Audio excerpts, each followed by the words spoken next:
Hello दोस्तों, welcome to our next part of 10 golden rules for a successful trader.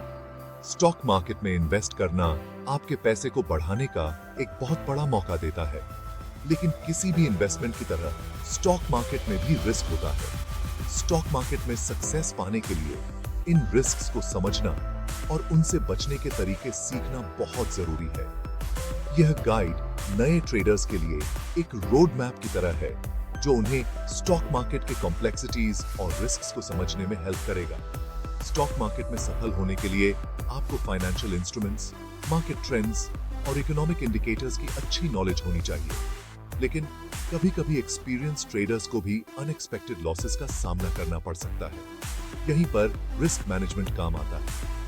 आप जितना risk उठा सकते हैं उसके अनुसार अपनी पोजीशन सीमित रखें और हमेशा आपके अनुसार रिस्क एंड रिवॉर्ड रेशियो बनाए रखें। यह एक सेफ्टी नेट की तरह है जो ट्रेडर्स को उनके कैपिटल को प्रोटेक्ट करने और बड़ा लॉसेस को कम करने में मदद करता है। रिस्क मैनेजमेंट का मतलब इन्वेस्टमेंट से पूरी तरह बचना नहीं है, बल्कि इसका मतलब है राइट डिसीजंस लेना और कैलकुलेटेड रिस्क्स लेना। डिफरेंट टाइप्स के रिस्क्स को समझकर ट्रेडर कॉन्फिडेंटली स्टॉक मार्केट में पार्टिसिपेट कर सकते हैं और साथ ही अपने इन्वेस्टमेंट्स को सेफगार्ड भी कर सकते हैं। यह गाइड आपको स्टॉक मार्केट में रिस्क मैनेजमेंट की बारीकियों से रूबरू कराएगा। हम वेरियस टाइप्स के रिस्क्स को एक्सप्लोर करेंगे, जैसे कि मार्केट फ्लक्चुएशन से लेकर कंपनी स्पेसिफिक चैलेंजेस तक। तो मेरे साथ बने रहें और पूरा वीडियो देखें और महत्वपूर्ण पॉइंट्स को भी नोट कर लें। इसके अलावा हम कुछ प्रूवन रिस्क मैनेजमेंट स्ट्रैटेजीज पर भी चर्चा करेंगे जो ट्रेडर्स को डिसीजंस लेने और स्टॉक मार्केट की दुनिया को एक्सप्लोर करने में हेल्प करेंगी। मार्केट रिस्क, जिसे सिस्टमैटिक रिस्क भी कहा जाता है, पूरे स्टॉक मार्केट की वॉलेटिलिटी को दर्शाता है। यह वह रिस्क है कि आपके इन्वेस्टमेंट्स की वैल्यू कम हो सकती है, और यह सिर्फ एक स्पेसिफिक कंपनी या सेक्टर की वजह से नहीं, बल्कि पूरे मार्केट को प्रभावित करने वाले फैक्टर्स के कारण होता है। इन फैक्टर्स में economic downturns, geopolitical events, interest rates में चेंजेस और इन्वेस्टर सेंटिमेंट में चेंजेस शामिल हो सकते हैं। मार्केट रिस्क का एक प्राइमरी ड्राइवर इकोनॉमिक परफॉर्मेंस है। जब इकोनॉमी में स्लो डाउन या रिसेशन आता है तो कॉर्पोरेट अर्निंग्स में गिरावट आती है, जिससे स्टॉक प्राइसेस में गिरावट आती है। इसके विपरीत इकोनॉमिक ग्रोथ के समय यूजुअली मार्केट में अप ट्रेंड आती है, क्योंकि बिजनेसेस ग्रो करते हैं और इन्वेस्टर कॉन्फिडेंस बढ़ता है। जियोपॉलिटिकल इवेंट्स जैसे कि पॉलिटिकल इंस्टेबिलिटी, वॉर्स या ग्लोबल पैंडेमिक्स भी स्टॉक मार्केट में डाउन ट्रेंड ला सकते हैं। ये घटनाएं अनसर्टेनिटी और फियर पैदा करती हैं, जिससे इन्वेस्टर्स अपनी होल्डिंग्स बेच देते हैं और गवर्नमेंट बॉन्ड्स जैसे सेफर एसेट्स की तलाश करते हैं। ग्लोबल इकोनॉमी की इंटरकनेक्टेड नेचर का मतलब है कि दुनिया के एक हिस्से में होने वाली घटनाएं दुनिया भर के स्टॉक मार्केट को जल्दी प्रभावित कर सकती हैं। इंटरेस्ट रेट में चेंजेस, जो अक्सर सेंट्रल बैंक पॉलिसी से प्रभावित होते हैं, मार्केट सेंटिमेंट चेंज में महत्वपूर्ण भूमिका निभाते हैं। जब इंटरेस्ट रेट्स बढ़ती हैं, तो कंपनियों के लिए बोरोइंग कॉस्ट बढ़ जाती है, जिससे यूजुअली उनकी प्रॉफिटेबिलिटी प्रभावित होती है और स्टॉक प्राइसेस में गिरावट आती है।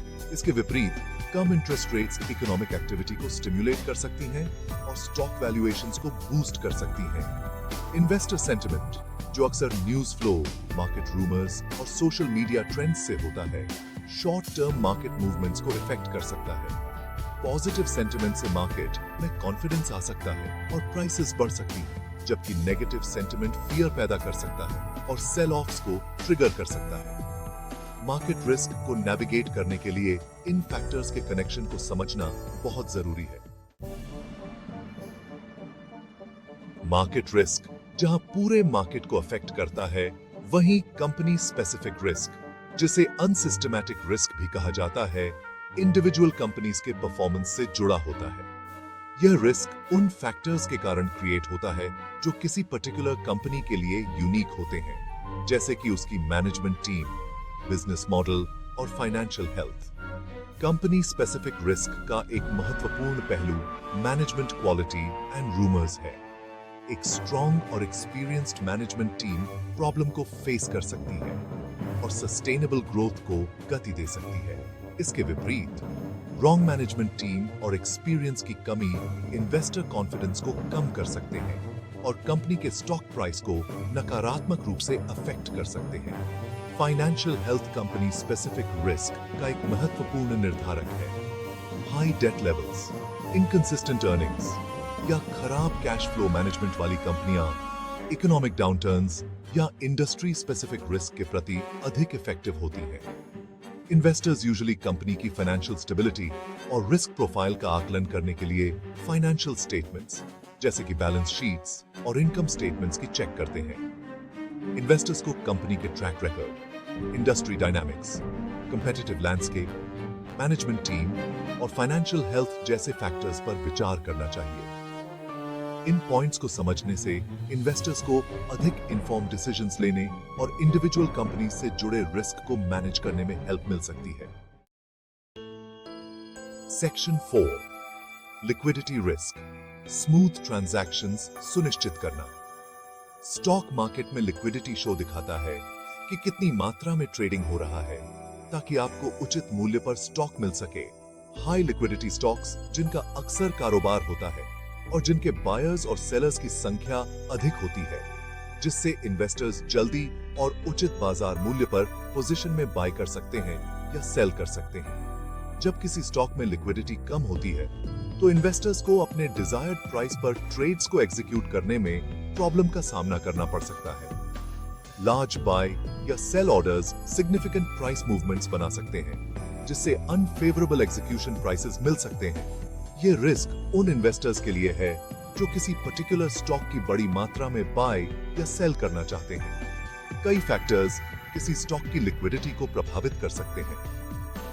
मार्केट कैपिटलाइजेशन, जो किसी कंपनी के आउटस्टैंडिंग शेयर्स के टोटल वैल्यू को दर्शाता है, एक महत्वपूर्ण भूमिका निभाता है। लार्ज कैप स्टॉक्स, जिन्हें आमतौर पर अधिक फाइनेंशियली स्टेबल माना जाता है, स्मॉल कैप या मिड कैप स्टॉक्स की तुलना में लिक्विडिटी अधिक होती है।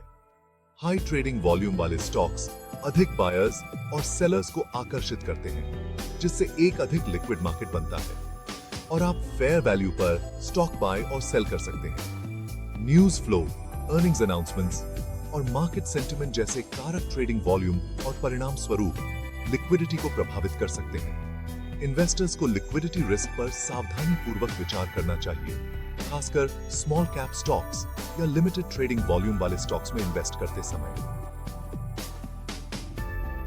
ट्रेडिंग पैटर्न्स की निगरानी करना, बिड आस्क स्प्रेड को समझना और लिमिट ऑर्डर्स का उपयोग करना लिक्विडिटी रिस्क को कम करने और स्मूदर ट्रांजैक्शन सुनिश्चित करने में मदद कर सकता है। सेक्शन 5, स्टॉक मार्केट में क्रेडिट रिस्क। हालांकि मार्केट रिस्क या कंपनी स्पेसिफिक रिस्क जितना प्रमुख नहीं है, क्रेडिट रिस्क स्टॉक मार्केट में एक भूमिका निभाता है, खासकर उन इन्वेस्टर्स के लिए जो कुछ खास तरह की सिक्योरिटीज होल्ड करते हैं, लाइक बॉन्ड्स। इस सिचुएशन में क्रेडिट रिस्क इस संभावना को शो करता है कि बॉन्ड्स जैसी डेट सिक्योरिटीज जारी करने वाली कंपनी बॉन्ड होल्डर्स के प्रति अपने दायित्वों पर डिफॉल्ट कर सकती है। जब कोई कंपनी बॉन्ड्स जारी करती है तो वह डेफिनेटली इन्वेस्टर्स से पैसे उधार लेती है और एक पर्टिकुलर मैच्योरिटी डेट पर इंटरेस्ट के साथ प्रिंसिपल अमाउंट चुकाने का अग्रीमेंट करती है। क्रेडिट रिस्क तब होता है जब इस बात की संभावना होती है कि कंपनी फाइनेंशियल डिस्ट्रेस, बैंक्रप्सी या अदर प्रॉब्लम्स के कारण अपने डेट एग्रीमेंट को पूरा करने में केपेबल न हो। एक बॉन्ड इशुअर की क्रेडिट वर्दीनेस का कैलकुलेशन आमतौर पर क्रेडिट रेटिंग एजेंसीज जैसे कि मूडीज, स्टैंडर्ड एंड पुअर्स और फिच रेटिंग्स द्वारा किया जाता है। ये एजेंसियां बॉन्ड इशुअर्स को उनकी फाइनेंशियल हेल्थ, इंडस्ट्री आउटलुक और अन्य रेलेवेंट फैक्टर्स के आधार पर क्रेडिट रेटिंग्स प्रदान करती हैं। हायर क्रेडिट रेटिंग्स वाले बॉन्ड्स को इन्वेस्टमेंट ग्रेड माना जाता है और उनमें क्रेडिट रिस्क लो होता है, जबकि लोअर रेटिंग्स वाले बॉन्ड्स को स्पेक्युलेटिव ग्रेड या हाई यील्ड बॉन्ड्स माना जाता है और उनमें क्रेडिट रिस्क हाई होता है। क्रेडिट रिस्क में आने वाले इन्वेस्टर्स को लॉस हो सकता है यदि कोई बॉन्ड इशुअर अपने डेट ऑब्लिगेशंस पर डिफॉल्ट करता है। नुकसान की सीमा डिफॉल्ट की गंभीरता और कैपिटल स्ट्रक्चर में इन्वेस्टर की स्थिति पर निर्भर करती है। बैंक्रप्सी की स्थिति में स्टॉक होल्डर्स की तुलना में बॉन्ड होल्डर्स का कंपनी की संपत्ति पर अधिकार अधिक होता है, कॉर्पोरेट बॉन्ड्स या अन्य डेट सिक्योरिटीज रखने वाले इन्वेस्टर्स के लिए क्रेडिट रिस्क को समझना बहुत जरूरी है। बॉन्ड इशुअर्स की क्रेडिट वर्दिनेस का कैलकुलेशन करना, अलग अलग क्रेडिट रेटिंग्स में बॉन्ड होल्डिंग्स को डाइवर्सिफाई करना और इकोनॉमिक कंडीशंस और इंडस्ट्री ट्रेंड्स के बारे में जानकारी रखने से क्रेडिट रिस्क को कम करने में मदद मिल सकती है। तो यह शेयर मार्केट में रिस्क मैनेजमेंट के बारे में थोड़ी सी जानकारी है। मैंने मेनली शेयर मार्केट में इन्वेस्टमेंट के बारे में बताया है, क्योंकि ट्रेडिंग की तुलना में इन्वेस्टमेंट अधिक सुरक्षित है। इसलिए मैं केवल प्रॉफिट के मनी के साथ इंट्राडे और ऑप्शन ट्रेडिंग करना पसंद करता हूं। अगले वीडियो में हम डिसिप्लिन के बारे में संक्षेप में चर्चा करेंगे। सो प्लीज चैनल को सब्सक्राइब करें और लाइक एंड कमेंट करना न भूलें। Thank you.